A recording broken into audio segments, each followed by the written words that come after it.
Hello, it's a pleasant moment having you join us on News Bulletin coming to you from CBATV, the voice of East Africa and beyond. My name is Ajara Ahmed Tijani. Now, the headlines. Somaliland opposition party files a lawsuit against women allegedly violating domestic workers' rights. United States airstrike kills Al-Shabaab operative in southern Somalia. Rwandan peacekeeper killed in car as violence escalates. Ethiopia forces kill 3 TPLF leaders, including former foreign minister.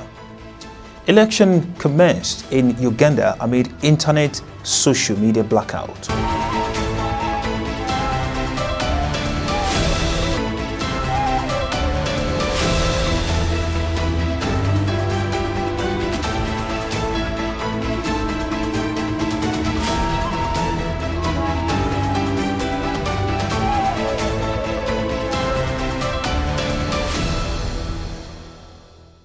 Now the news in full. The main opposition party of Somaliland, Wadani, and other social activists have filed a lawsuit against a woman allegedly violating domestic workers' rights after her video appeared on social media, seemingly threatening a teenage girl worker in her house. in dhacdadaasi aanay qiyamka bini'aadanimada iyo qofnimada. Wadani party officials, along with social activists, have filed a lawsuit against a woman accused of defaming a teenage girl worker at her residential house. The defendant woman is identified as Samsam Kahin. Muhammad Sadiq Dame, a Wadani party official, has called on the government, including the Ministry of Labour and Social Affairs, as well as the judicial system, to take action on this case. He alleged the woman for violating domestic workers' rights. We're here to defend the underage girl who received intimidation from the woman who was working at her residential house. We filed a lawsuit against this woman and presented it to the Ministry of Labour and Social Affairs.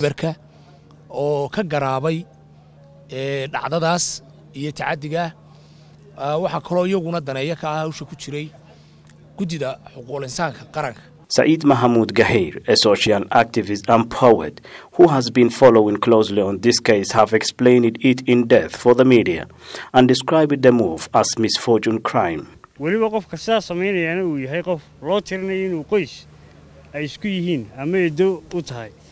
The defendant, who is thought to be a relative to the teenage girl, seems not to respect the law. Somaliland has the laws that differentiate workers' rights from the employees.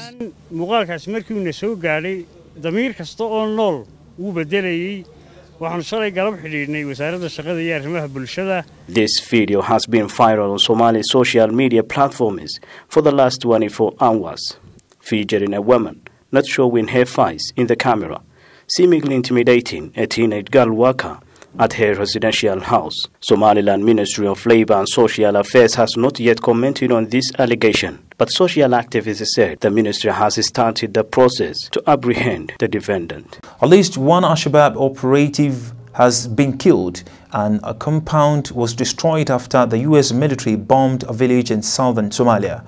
The mission said initial assessments indicate that the strike killed one Al-Shabaab personnel and destroyed one compound. At least one Al-Shabaab operative has been killed and a compound was destroyed after the U.S. military bombed a village in southern Somalia. AFRICOM said in coordination with the federal government of Somalia, U.S. command forces conducted one airstrike in the vicinity of Bulo Fulai, Somalia, January 13th. The mission said initial assessments indicate the strike killed one Al-Shabaab personnel and destroyed one compound. The command confirmed that its initial assessment has no civilian casualties or were killed as a result of this operation. For the past years, the federal government, along with AFRICOM and AMISOM, intensified military operations against Al-Shabaab, although the group still carries out operations in central and southern Somalia. The Somali Prime Minister on Wednesday assured security to Turkey and Qatari construction workers in the East African country. Turkish-Somali relations have experienced great success over the years. Beside military cooperation, the two countries also partner in health, education and other initiatives. Mohamed Hussein Roble, the Somalia Prime Minister, has emphasized that his government will assure the security of Turkish and Qatari construction workers in the country. He made the commitment in a meeting with the ambassadors of both the countries in Mogadishu, the Somali capital. Separately, Somali government spokesman Muhammad Ibrahim Moalimo said the Prime Minister commends the hard work and resilience of the workers and offered his condolences to families of Turkish engineers who lost their lives in a terrorist attack. A Turkish company is constructing the highway partly funded by Doha. Early this month, at least 4 people, including 2 Turkish nationals, were killed, and 14 others were wounded in a suicide attack targeting a construction site in the Lafole area near Mogadishu. Al-Shabaab had claimed responsibility for the attack. Turkish-Somali relations have experienced great success over the years. Besides military cooperation, the 2 countries also partner in health, education, and other initiatives. Presidential and parliamentary polls have commenced in Uganda, with voters voting in a tense election under heavy security and an internet blackout as veteran leader Yoweri Museveni pursues a 6th term in office against Robert Kyagulanyi, popularly known as Bobby Wine. Presidential and parliamentary polls have commenced in Uganda, with voters voting in a tense election under heavy security and an internet blackout as veteran leader Yoweri Museveni pursues a 6th term in office against Robert Kyagulanyi, popularly known as Bobby Wine. The internet went down on the eve of the vote, with some parts of the country reporting complete disruptions or significant slowdowns after one of the most violent election campaigns in years. 2 days ago, social media was switched off, but yesterday the entire internet blacked out. This is one of the many efforts that General Museveni is doing to make sure that we vote in the dark, to make sure that Uganda is kept in the dark, that the world is kept in the dark about Uganda. Earlier, the electoral umpire in Uganda disclosed that the election will go ahead, but with or without foreign and local observers. The statement of the Electoral Commission is coming barely hours after the U.S. Embassy in Uganda cancelled its observation of the presidential election because most of its accreditation requests were denied. It's unfortunate that some of our development partners are reported, because I have not seen anything official yet, are reportedly withdrawing from the observation role. It's unfortunate, but we did accredit them using our discretion, and therefore it's really, I don't have much to comment about that one. The announcement adds to a growing chorus of concerns over the credibility of the election, pitting Yoweri Museveni, one of Africa's longest-serving leaders, against 10 candidates, including opposition front-runner Robert Kyagulanyi. While previous elections have been marred by crackdowns on the opposition, campaigns this time has been particularly violent. Scores of people have been killed, and opposition candidates, supporters, and campaign staff have been repeatedly arrested and intimidated. From the time I was born, these are the elections I've seen that has caused a lot of tension in the whole country. In that most people even are now running to the villages. They don't know the future. I think the government should come out and explain to the people that, please, during and after election, there's going to be peace. I hope for the elections to end in peace, because this is our country and we're not going anywhere. Those who have money have left, but for us, the poor have remained in the city. We cannot hope for a free and fair election unless they declare Robert Kyagulanyi as winner. This is when we can hope that free and fair election has been held in Uganda. Also speaking on the election, the European Union revealed that the electoral process had been seriously tarnished by the excessive use of force, and its offer to deploy a small team of electoral experts was not taken up. A coalition representing hundreds of Ugandan civil society organizations said earlier that it had filed 1,900 accreditation requests, but only 10 had been granted. Some 18 million people have registered to vote in Uganda's general elections, in which General Yoweri Museveni is hoping to extend his 35-year reign. Kamil Sadiq reporting for CBATV. Ethiopian officials said that military forces have killed 3 members of the Tigray region's ruling party, including the country's ex-foreign minister, Seyon Mesfin, after they allegedly refused to surrender on Wednesday. Mesfin, along with 2 other leaders of the Tigray People's Liberation Front, was confirmed to have been shot and killed during a clash. Ethiopian task force in the Tigray region confirmed Thursday that they have arrested 5 other TPLF officials. The 2 other TPLF leaders that were killed were former Federal Affairs Minister Abiy Tashaye and ex-military chief Asmelash. Since federal troops captured the Tigray capital of the Mekelle from the TPLF late last year, Prime Minister Abiy Ahmed has ordered for a manhunt to capture all of the rebel group's leadership. Abiy declared victory in the conflict after launching an all-out campaign to destroy and disarm the rebel group. The move was a response to the increased attacks conducted by the TPLF, including attacks on federal military bases and government infrastructure. The United Nations said that the conflict in the area and the continuous air raids and skirmishes have killed thousands of people from both sides. The organization said that the fighting is continuing in some parts of the region and millions of people are in desperate need. Human rights groups and aid groups still have very limited access to the area, which has been in a total communication blackout since the conflict began. TPLF leaders that have remained at large have vowed to continue fighting Abiy's government. Sources with knowledge in the matter say that the fugitive leaders are now based in the mountains of the region in northern Ethiopia. However, their exact whereabouts are still unknown. Last week, federal officials said that they have captured one of the founding members of the TPLF, a man named Sabnat Nega, over the weekend. State-run media said that the federal troops have killed 15 TPLF members and arrested 8 others. Among those that were captured over the weekend was Tigray's former president, Abiy Weldu. He was also served as the former chairman of the region's ruling party. A Rwandan peacekeeper was killed and another injured in an attack on Wednesday morning by armed rebels on the outskirts of the city of Bangui in Central African Republic, CAR. A statement by the United Nations Multidimensional Integrated Stabilization Mission in CAR, MINUSCA, condemned the attack, noting that the rebels directly targeted the peacekeepers who deployed in several cities across the country.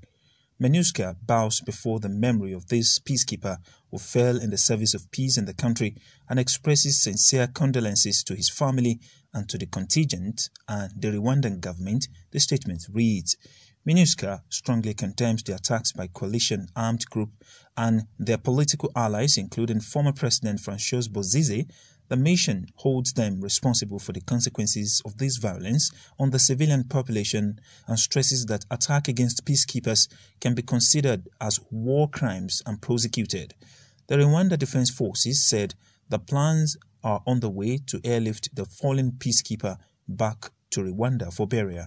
Violence has gripped CAR following the presidential elections that were held on 27 December last year.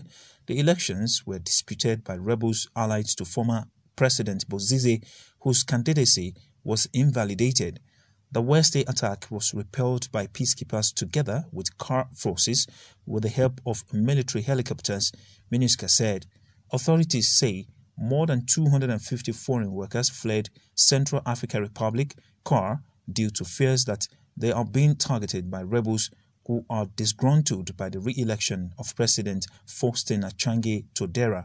Rwanda has up to 750 peacekeepers in Central African Republic, 717 men and 33 women who also provide security to President Touadera and government officials, on top of manning security posts and patrols in the country.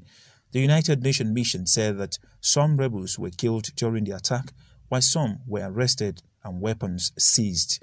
This is the second time that the peacekeepers are killed by rebels in election-related violence after 3 Burundian peacekeepers were killed in an ambush on December 26. And from CAR, following military operations in progress in Bangui, the Central African government has announced that the city curfew is now from 6 p.m. to 5 a.m.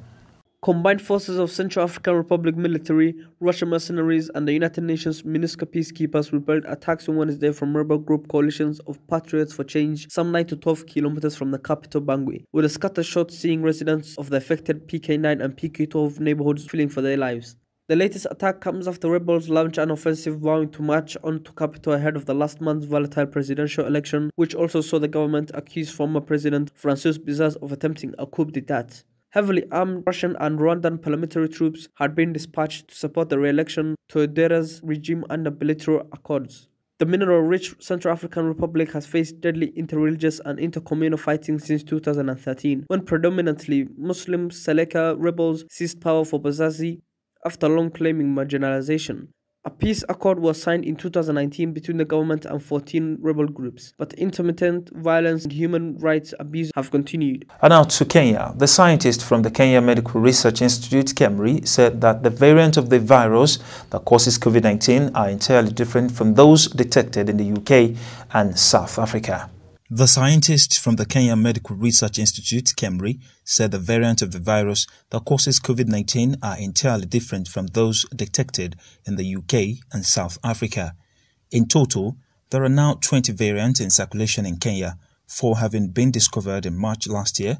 One of the 4 variants first reported during the KEMRI's initial sequencing has mutated and is now raising concerns among the team of researchers. And although KEMRI termed the findings preliminary, the investigators explained that there is one particular variant whose samples are collected in Taita Taveta County that is unique to Kenya and is yet to be detected elsewhere in the world. Dr. Charles Agoti, a KEMRI researcher and principal member of the team of investigators that reported the findings on Tuesday evening, however, said the vast majority of mutations are often insignificant and have little impact. He, however, clarified that it is too soon to say with certainty how or if at all the new variants will impact the disease pattern in the country, adding that more tests need to be done. Kenya's cases of COVID-19 have been on a downward trajectory with less than 150 cases reported over the past 1 week, but health experts warn this could be a calm before another storm. KEMRI scientists now say that the new variant they picked up in Taita Taveta could be silently spreading, whereas the 2 strains first reported in the UK and South Africa are yet to be identified. Scientists have detected a definitive amino acid change, one designated as D80A, meaning change of the amino acid at the position 80 of the spike protein from aspartic acid to alanine in 14 samples collected in Taita Taveta County. The virus carrying this change seems to have caused quite a significant number of infections in Taita. They have not seen this variant anywhere else in the world, explained Dr. Agoti, adding that the team could not immediately establish if the genetic change has any significance in how adaptive the virus can be. From South Africa, the most popular municipal Muslim cemetery in Cape Town has run out of space due to COVID-19. The city of Cape Town said it had allocated extra space for 837 Muslim burials at Maitland Cemetery after Clip Road Cemetery in Grassy Park filled up. In a statement, the council said it was working with the Muslim Judicial Council to increase a burial capacity with the remaining 10 municipal cemeteries with a Muslim allotment. Cape Town also has private Muslim cemeteries. Currently, city cemeteries accommodate approximately 150 Muslim burials per month, said the statement. COVID-19 has increased the number of janazas per month, which has caused the space to fill quickly and has led to the city opening up more space for Maitland Cemetery. Until now, Clip Road Cemetery has been the preferred burial site, but regrettably, the Muslim allotment at the site has been exhausted. There is sufficient capacity at the other cemeteries. The city also created a new Muslim burial block at the Maitland Cemetery that can accommodate a further 837 graves. This is in addition to burial blocks created for all denominations in 2020 as part of the COVID-19 response. The city is working with the MGC to ensure the burials happen timelessly, with dignity and in the line with city's operations, said the statement. To this end, we appeal to the Muslim community to please try to bury during working hours where possible and before sunset, in interest of funerals goers' safety but also city staff. From the foreign scene, The House of Representatives on Wednesday impeached Donald Trump for inciting a violent insurrection against the government of the United States, making him the only sitting president to be impeached twice.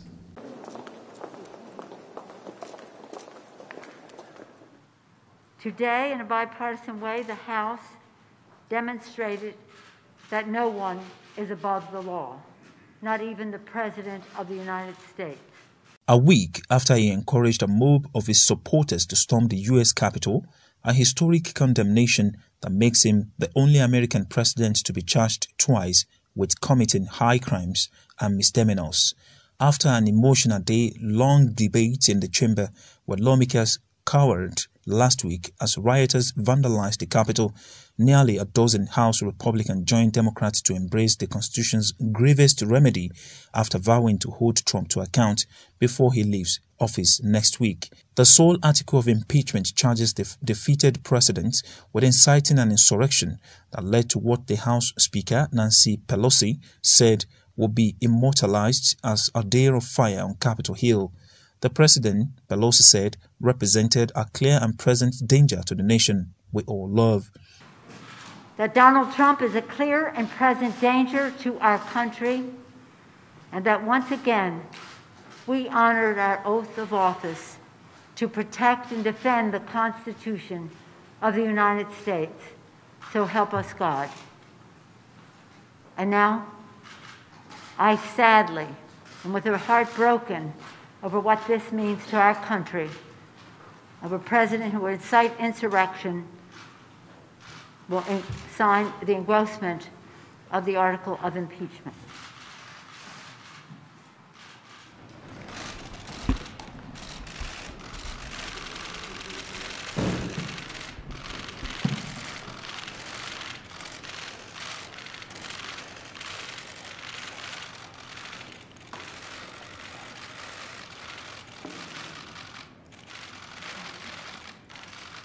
The final count was 232 to 197, with 10 members of the president's party supporting his unprecedented second impeachment, making it the most bipartisan impeachment votes in U.S. history.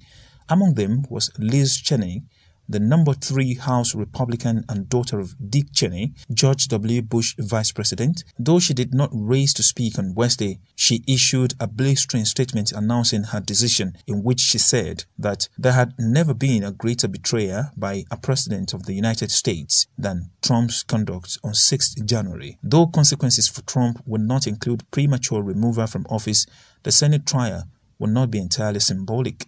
2/3 of the 100-member body are required to convict a president, meaning 17 Republicans will have to join Democrats to render a guilty verdict. While it is currently considered unlikely that enough Senate Republicans will break with Trump, 2 have called on the president to resign, and the New York Times reported that McConnell believes the president had committed impeachable offenses. All around, as members argue the merit of impeachment, a defeated president were reminders of the destruction wrought by rioters, the first occupation of the U.S. Capitol since British troops burned the building during the war of 1812. But as fear turned to fury in the days since the attack on the Capitol, senior Republican leaders signaled tacitly and explicitly a desire to purge the party of Trump. Their break with the president came only after months of tolerating and indulging his campaign of lies about a stolen election, long after it was undeniably clear he had lost. And from the world of sport, our sport correspondent Abdulaziz Gulaid reports that Manchester City extended their unbeaten run to 14 matches in all competitions with a hard-fought win over struggling Brighton. City extended their beat run to 14 matches in all competitions with a hard-fought win over struggling Brighton. Phil Foden grabbed the only goal just before half-time when he collected Kevin De Bruyne's pass, created space and fired into the bottom corner. The host had chances to extend the lead, Riyad Mahrez shooting just wide, Ilkay Gundogan seeing an effort saved by Brighton keeper Robert Sanchez, and Bernardo Silva hitting the crossbar. Most culpably, Raheem Sterling sent an injury time penalty over the bar after Sanchez had fouled De Bruyne. Alexis McAllister had perhaps Seagull's best chance to equalize, but shot over the top.